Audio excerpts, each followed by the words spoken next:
15 days to go in the Montana midterm elections till we count the votes. And things are very tight, razor thin. We now have a poll. Up till now, hardly any polls in the Senate race, but today we have our first poll with 15 days to go. The MTN, the Montana Television Network, and the Montana State University poll. This out today showing that Jon Tester, the incumbent, with 46.2% of those surveyed favoring Senator Tester. Matt Rosendale, the Republican, with 43.1%. Rick Breckenridge, the Libertarian, 2.6%. Undecided, 6.5%. I'm joined now by our political crew, Dr. David Parker, the MTN political analyst from Bozeman. David, nice to see you. And Mike Dennison, our chief political reporter from Helena. Gentlemen, you've seen the results.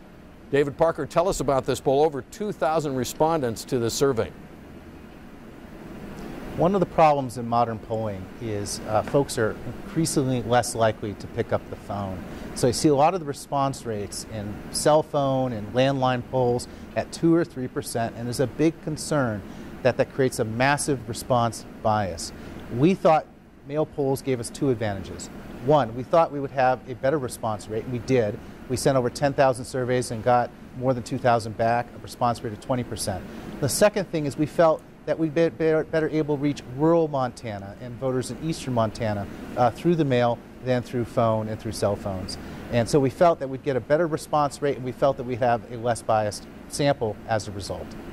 Mike Dennison, your response, what jumps out at you with these numbers today? Well, there are a couple of things, and these aren't the only things, of course, but one thing was that women are going for Tester much more than Rosendale. So that comes down to voter turnout, which we've talked about a lot. If women turn out more than usual, that's advantage Tester. Another thing I noticed that I didn't really see in previous polls is that voters 60 and older were leaning toward Tester, and that's an important voting block because that block of voters tends to go out and vote. They're going to be there voting. And the older voters have kind of been the ones trending Republican and supporting President Trump.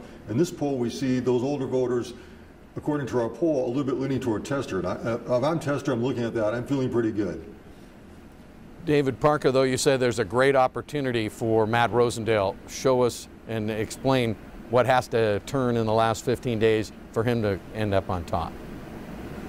What's really fascinating about this poll is Jon Tester has nailed Democrats, 98%. He won 95% of Democrats in 2012, 98% in this poll.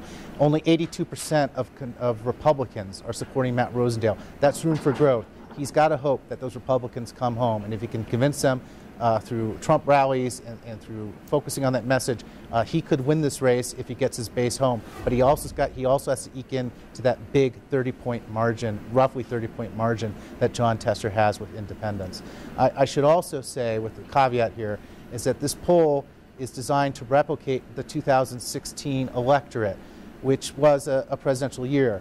So this is actually probably a conservative estimate for Jon Tester at this moment. He actually might be slightly up a little bit if the normal midterm effect happens. What about those undecided voters, Mike? It seems like most of them are favoring Republicans. They need to fully turn out for Matt Rosendale to really swing this in his favor. Do you agree?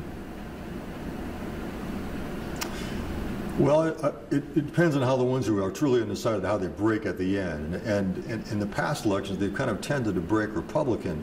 One thing we should keep in mind also with this poll, this was conducted the last couple of weeks of September, the first week of October. Since then, there's been a lot of political developments. And of course, the Kavanaugh hearings, and then also the president himself coming to Montana once again. And the question is, what is the effect of that? The conventional wisdom is that the Kavanaugh hearing has kind of energized Republican voters, and the purpose of the president's visit is to energize them as well, to get them to turn out. Again, we're going back to turnout. But there's also the possibility that the president coming here and speaking out as much as he have, that could energize Democratic voters as well. He's certainly going to antagonize them. So it's really a question of what is the effect of things that have happened since that poll? Has it tightened up or not? The margin of error on our poll is 2%, so very thin. It's going to have to break positive in both fashions for either of these candidates to win. Later on tomorrow, we'll talk about the U.S. House race, and later in the week, we'll also tell you about our survey and what it said about the initiatives in Montana. Dr. Parker, Mike Dennison, thanks for joining us. Thanks for having us.